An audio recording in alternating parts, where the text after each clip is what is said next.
You see, concrete pump truck properly maintained to reduce excessive noise level. This is the mistake we do as well. This is a long-term procedure.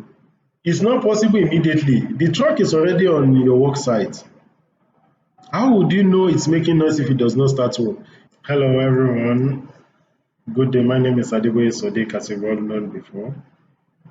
Today I'm going to be making another video regarding the IGC2, which most of us find it a little bit tough to write something because most of us have been receiving not met, not met, not met. If you don't meet up all the criteria that was provided, I'm sorry, you will not be awarded the NEBOSH certificate. So for now, all I will tell you is I'm going to bring forward two examples of how we are going to tackle this problem, so it will be easier for us to know what to write and what not to write.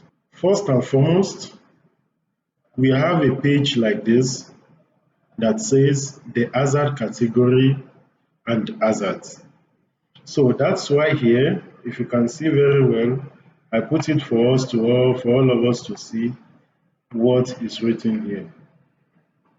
There are different types of hazards category, but things we are supposed to write about, we keep making the mistakes of putting hazards where the hazard category is supposed to be, putting hazard category where it's supposed to be, putting who might be harmed and how. Sometimes we just only put how they will be harmed, we don't put who might be harmed. Sometimes what you're already doing, we don't understand it. You see, the first instinct, immediately you find somebody doing something wrong, the first instinct, what are you going to do at that moment? Is exactly what they were asking you about, nothing else. Apart from that, and the further control measure or action that are required means further, means what you are going to be doing in future, not presently. You understand? Presently is what you're already doing, which means under 30 minutes to 1 hour, you must correct that wrongdoing that your workers are doing. Then the further control measure is something that will need to take process, that will take maybe 1 week or 2 weeks, that you will need to get you need to get instruction or permission from the management before you can carry out such actions. That is what is called further control action that are required. And for those of us that does not know what to write, I'm writing this out today, which are things minimum. Put all this in your head. You have to make sure I'm talking to you. You have to make sure you put down everything I'm putting on this screen. You have to write about it. What are physical hazard? What are psychological hazard? What are musculoskeletal health? Which affects workers? Then chemical hazard or biological hazard. Meaning, as for the COVID-19 is a virus, so it's going to fall under biological hazard. Chemical are for the ones we use in cleaning, those chemicals that if you inhale it, you feel dizzy, sometimes it might knock you out when they are cleaning. All those ones are chemical. That when it drops on your skin, it's going to peel off your skin. Those are chemical. And work equipment, when you don't take care of your work equipment, things like this happen.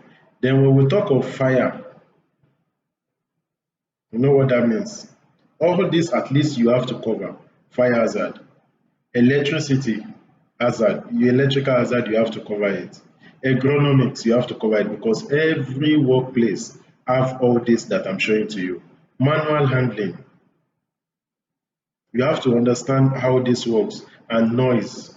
So all these things that I labeled for you here today, we are going to make sure we complete all, okay? So now, all I'm going to be showing you is what exactly are we talking about?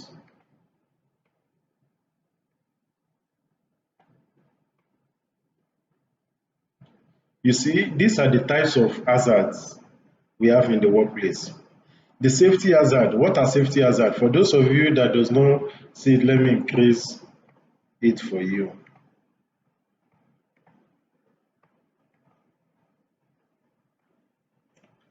Safety hazards are hazards that affect employees. Okay, this one that employees that we are talking about are the ones working with machinery or construction. So any machine that if you by mistake put your hand, it gives you short sleeve.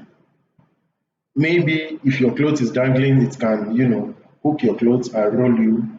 These things can kill someone. Or maybe when you are using a drilling machine, by mistake it can puncture your hand. These are safety hazards. So how you are going to eradicate that safety hazard? Safety hazard also include sleep, trips and fall. You understand why operating different machine. And the biological hazard, as I've said before, this is extremely dangerous, you see. Diseases, substance and diseases with working among animal people or infectious plant and animal. So as for the COVID-19, I work in an isolation center. So you should know it's not easy. You have to put on your hazmat suit. You will not be able to eat or drink water because for you to eat or drink water or go to the washroom, you have to remove all your PPE, you have to disinfect yourself.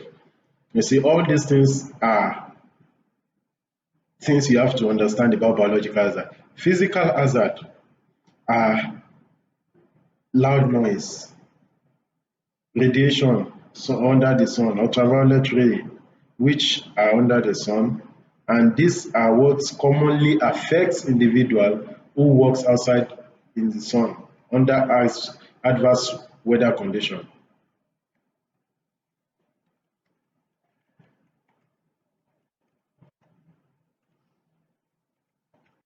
for long period of time. Okay, then agronomic hazard. These agronomic hazard are the strain on our body. This is strain on our body. Work that puts strain on our body. You see, manual roles that require lifting or sitting for long period of time. This affects our body. Like, you know, it causes work-related upper limb disorder or musculoskeletal injury. All these ones are economic hazard. Then the chemical hazard, like I told you before, these are dangerous liquids, okay, solvents or flammable gases. And individuals who are mostly likely to be affected are those working in cleaning facilities, engineers, employees in field-based role. Field-based role, they mean like people working in oil and gas industry. You know, there are lots of chemical they use there on the plants when you are on the field, either offshore or onshore, okay? And these chemicals can cause illness, skin irritation, breathing problems, and in extreme cases, death. So these things I showed you now, these are hazards. You see, the harmful chemical can cause illness because that harmful chemical is an hazard, which means the consequence of that hazard, it will cause illness, skin irritation, breathing problem. That is when it gets to extreme, you know, when you are working for a long period of time without taking care of it, so it starts developing, and it becomes a problem. And at most, sometimes they cannot treat that person, the person just die. So when you are writing in your hazard category and hazard, your hazard category would be chemical hazard because this is a category. Then the hazard itself, it's working or being exposed to dangerous liquids or solvents or flammable gas. Then when they tell you who might be harmed and how, who are those people that will be harmed?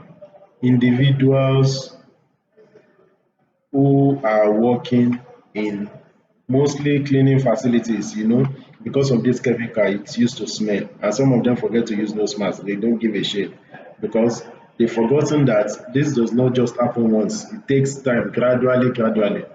You understand? Then engineers and employees on field-based role. So all these things you have to understand. Okay?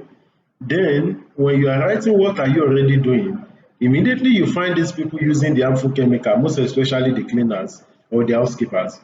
What exactly are you going to tell them at that moment?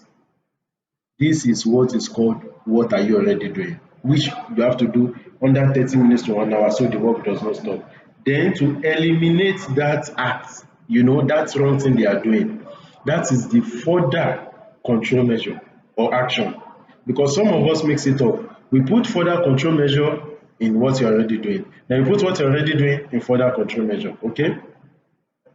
So workload hazard, which means works that make you have stress or people who face violence and aggression, and this hazard can be experienced in any job role, most especially a lone worker, someone who is working alone. He feels stressed, sometimes there's nobody to motivate him or her, you know, things like this. Then psychosocial hazard, this one is the most, sometimes people face discrimination at workplace, all those kind of abuse, either emotionally, physically, or anyhow. And this thing does not make you sleep, it eats your brain. Those are things that affect your psychology. Okay, negative culture in the workplace you join. Maybe where you are from, everybody follows safety 24/7. But the new company you come, nobody gives a shit about what is happening to anybody. Except until there's one serious accident before everybody will say, ha, ha, ha, ha, ha. What happened? What happened? This is exactly what we are talking about. So now, since you've seen this, I would be showing you what an hazard looks like. And today I'll be writing about only noise and manual handling, at least for an example, so our video does not get taken down.